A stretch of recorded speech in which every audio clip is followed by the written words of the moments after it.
నమస్తే, welcome to Aadya media. నేను మీ స్వర్ణ. ప్రస్తుతం మనతో పాటు ఉన్నారు సినీ క్రిటిక్ విజ్ఞాన్ గారు. హలో అండి విజ్ఞాన్ గారు. ఓ పక్క ఎన్టీఆర్ గారి శత జయంతి ఉత్సవాలు జరుగుతున్న నేపథ్యంలో నిన్న ఆయనకి నివాళి అర్పించడానికి జూనియర్ ఎన్టీఆర్ గారు ఎన్టీఆర్ ఘాట్ దగ్గరికి వెళ్ళడం. సో ఆటోమేటిక్గా మీడియా ఫోకస్ అంతా జూనియర్ ఎన్టీఆర్ గారి మీ దగ్గరే ఉంటుంది. అయితే నిన్న ఒక చిన్న ఇన్సిడెంట్ చోటు చేసుకుంది. సో వచ్చిన వాళ్ళందరూ కాబోయే సీఎం జూనియర్ ఎన్టీఆర్ అని అనడం, మరోపక్క టీడీపీ కూడా ఇండైరెక్ట్గా జూనియర్ ఎన్టీఆర్ వస్తే బాగుంటుంది, వస్తే పార్టీ పగ్గాలు ఇవ్వడానికి కూడా మేము వెనుతిరగము అన్నట్టు కూడా చెబుతున్న నేపథ్యంలో, ఈ అన్ని వార్తల నేపథ్యంలో ఒక ఎక్స్పెక్టేషన్ ఉంటుంది. సో దాన్నే జూనియర్ ఎన్టీఆర్ ముందు పెట్టినప్పుడు ఆయన కాస్త చిరాకు పడినట్లుగా, అంటే అది అలా క్యాప్చర్ చేసింది. అసలు ఏం జరిగింది ఏంటి?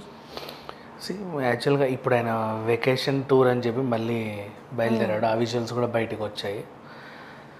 సో నిన్న జరిగింది మాత్రం మీరు నిజంగా వీడియోలో చూస్తే చాలామంది ఏం చేశారంటే కట్ చేసి ఆయన రావడం, ఆయన చిరాకు పడడం, దాన్ని హైలైట్ చేసి చూపించారు జూమ్ లేసి. బట్ నిజంగా అక్కడ ఏం జరిగిందంటే యాక్చువల్గా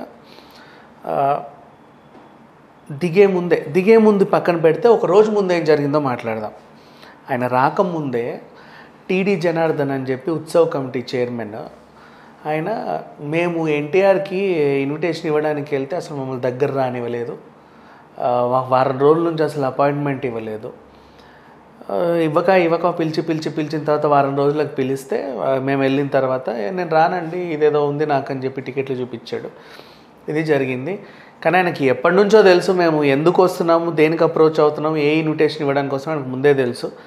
అప్పటి నుంచి తెలిసినా కూడా కావాలనే మమ్మల్ని అవాయిడ్ చేస్తా నాకు అపాయింట్మెంట్ ఇవ్వకుండా ఇప్పుడు ఇలా చేశాడు అని Utsav committee chairman TD Janardhan చెప్పుకొచ్చాడు. అది వింటే ఎలా ఉంటుంది మనుషులకి? నెక్స్ట్ దానికి ఒక ముందు రోజు ఏం జరిగింది, బాలయ్య వర్సెస్ ఎన్టీఆర్ ఫ్యాన్స్ అని చెప్పేసి ఒక రచ్చ. దానికి ముందేం జరిగింది, రామ్ చరణ్ వర్సెస్ ఎన్టీఆర్ ఫ్యాన్స్ అని చెప్పి మాకు రామ్ చరణే ముద్దు, ఎన్టీఆర్ వద్దు, ఇట్లాంటి స్లోగన్స్ వేసి ఎన్టీఆర్ ఫ్యాన్స్ బాలయ్య ఫ్యాన్స్ కొట్లాడుకుంటున్నారు. ఒక టైంలో చాలామంది డిబేట్లు పెట్టారు, వార్తాపత్రికలు ఏవో రాశాయి. ఆయన ఎందుకు కావాలనే రాలేదు, ఇందుకే రాలేదు, రావాలనే రాలేదు, ఇట్లా ఇన్ని చెప్పుకొచ్చాడు. సో అవన్నీ వింటూ ఇప్పుడు శత జయంతి 28th నెంబర్ 1 28th కదా శత జయంతి. నీకు నచ్చిన డేట్లో నువ్వు సెలబ్రేట్ చేసి నన్ను పిలిస్తే ఎలా? రెండోది, నీకు నచ్చిన డేట్ నీకు నా బర్త్డేనే దొరికిందా పెట్టడానికి? నేను చచ్చినట్టు రావాలని అనుకున్నావు. సరే, ఇంకొకటి, ఒకవేళ ఆయన వచ్చాడే అనుకో, శత జయంతి రోజు ఆయన వచ్చాడు, ఎన్టీఆర్ బర్త్డే ఆ రోజు, ఆ వేదిక మీద ఖచ్చితంగా ఎన్టీఆర్ కేక్ కోయాలా వద్దా? మరి అంతమంది వచ్చినప్పుడు ఆయన కేక్ కట్ చేస్తే అది శత జయంతి ఉత్సవం అవుతుందా, ఎన్టీఆర్ బర్త్డే అవుతుందా? ఇన్నుంటాయి, ఎట్లా చేసినా మైలేజ్ ఈయనకే వస్తుంది. కాబట్టి నా బర్త్డే రోజు అక్కడికి నేను రావడం సమంజసం కాదు. వై? బికాస్ అక్కడ క్రెడిట్ అంటే నేను తీసుకెళ్తాను, మీరు చేసేది శత జయంతి ఉత్సవాల్లాగా ఉండాలి, అది ఇంకో ఉత్సవం అవ్వకూడదు. సో నేను వస్తే ఆ కథ మారిపోతుంది, అందుకని చెప్పేసి నేను రాకుండా ఉన్నాను అనేది ఒక వెర్షన్. అది ఆయన అంతరాత్మగా అనిపించినప్పటికీ కూడా ఒరిజినల్గా మాత్రం ఆయన ఫ్యామిలీ వెకేషన్లోనే ఉన్నాడు. అది మనం ఒప్పుకోవాల్సిందే. అండ్ ఇంకోటి, మేము వస్తామని తెలిసే సడన్గా ఎందుకు పెట్టుకుంటారు వీళ్ళంతా? వీళ్ళకి షెడ్యూల్స్, ఒక సినిమా ఒప్పుకున్నామంటే అర సంవత్సరమో ఎప్పుడెప్పుడు ఖాళీగా ఉన్నాయో చూసుకుంటారు డేట్లు. అవునా? ఆగస్టు 14 నుంచి 18కి అమ్మయ్య 4 రోజులు వచ్చాయి, మళ్ళీ సెప్టెంబర్లో ఒక 6 రోజులు వచ్చాయి. ఇలా చేసుకొని నాకు ఆగస్టులో 4 రోజులు, సెప్టెంబర్లో 6 రోజులు ఉంది, మనం ఓ పని చేద్దాం, సెప్టెంబర్ 6 రోజులు పెట్టుకుందాం, పని సెప్టెంబర్లో నా బర్త్డే కూడా ఉంది, కలిసి చేసుకున్నట్టు ఉంటుంది. ఇట్లా ప్లాన్లు చేసుకుంటారు కదా. వింటూ ఉంటాం కూడా, ఈ సెలబ్రిటీస్ కి సంబంధించిన డైరీ ఒక 4-5 ఏళ్ళ వరకు ఫిల్ అయిపోయింది ఆ డేట్స్ ఫిక్స్ చేసి ఉంటాయి, వాళ్ళు బ్లాక్ చేసుకుని పెట్టుకుంటారు. అప్పుడు దానికి తగ్గట్టుగా ప్లాన్లు వేసుకుంటారు.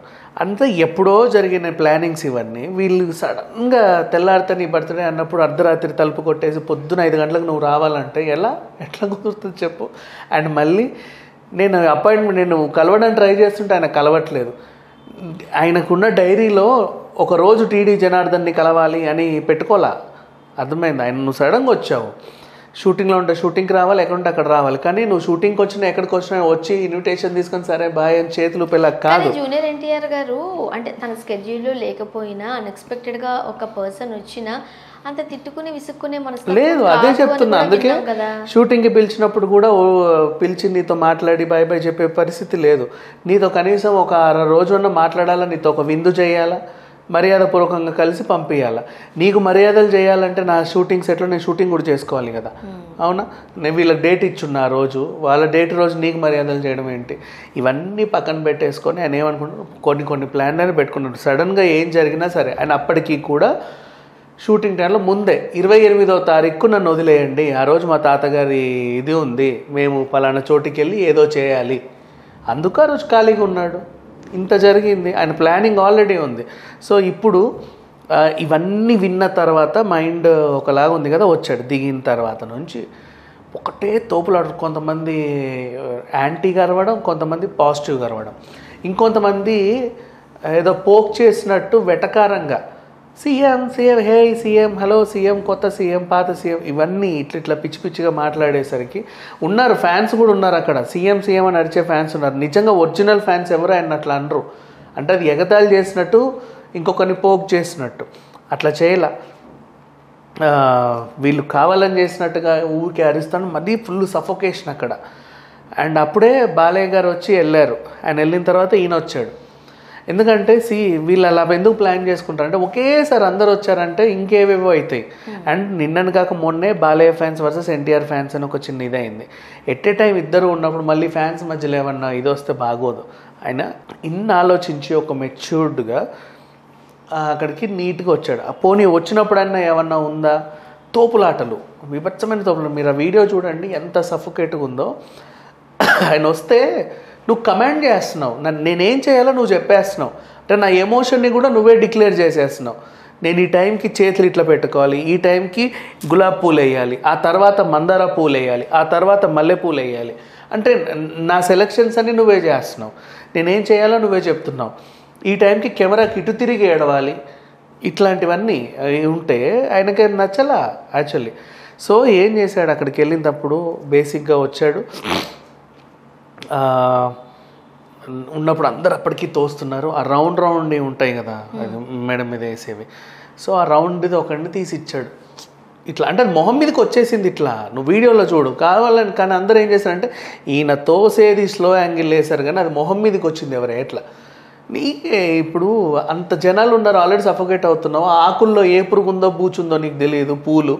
అయినా సడన్ గా అట్లా ఏదైనా ఒకటి జరిగింది అనుకోండి, ఆటోమేటిక్గా మనం ఇలానే అంటాం. అంతే కదా. ఇప్పుడు ఏదైనా చిన్నగా ఇట్లా అంటామా, దాన్ని ఇట్లా తోసేసాడు అంతే, అంతమించి ఏమీ చేయాల. అది కూడా ఎక్కడో కొన్నవి. ఒక ఫంక్షన్లో ఇన్ని పూలు అంటే అన్నిట్లోనూ పురుగులు ఉంటాయి.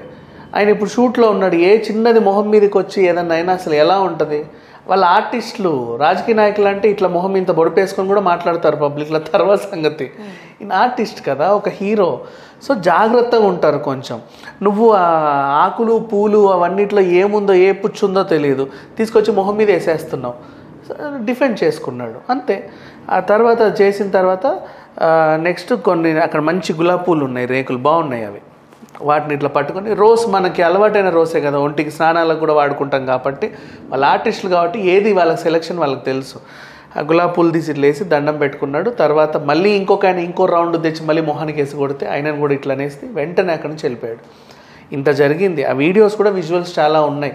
చాలామంది తాత మీద దండ ఏమంటే దండని ఇసిరి పారేశాడు, తీసి అటేసాడు, ఇట్లా చేశాడు, మొహం మీద కొట్టాడు, ఇన్ని చెప్తున్నాడు, అందరి మీద చిరాకు పడ్డాడని. అక్కడ కొన్ని ఉండాలి కదా. అక్కడ జరిగే వేడికి అది ఏమైనా వేడుక లేకపోతే ఇంకేమన్నా ఎలక్షన్ క్యాంపెయిన్ కాదు కదా. అది ఘన నివాళులు అందించడానికి అర్పించడానికి వచ్చిన అకేషన్ బట్టి కూడా మన బిహేవియర్ ఉండాలేమో. ఎక్కడ పడితే అక్కడ చూడండి రాజకీయ, ఇప్పుడు తిరుమల వెళ్ళామనుకోండి, రాజకీయాల గురించి మాట్లాడొద్దు, చాలా మంది మాట్లాడరు, కానీ వచ్చి అడుగుతా ఉంటారు, ఏది పడుతుంది అడిగితే వెంటనే చెప్తారు, 1-2 స్పందిస్తారేమో తప్ప ఇది దైవ సన్నిధి, దేవుని సన్నిధిలో ఉన్నాము, సో రాజకీయాలు మాట్లాడమని చాలా సున్నితంగా తిరస్కరించి వెళ్ళిపోతూ ఉంటారు.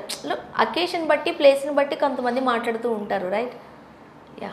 సో నాకు తెలిసి జూనియర్ ఎన్టీఆర్ గారు కూడా లేదు వీళ్ళందరూ కూడా కావాలంటే మళ్ళీ విజువల్స్ చూడండి, అర్థమవుతుంది. ఫస్ట్ నుంచి జరిగినవి చూస్తే అర్థమవుతుంది.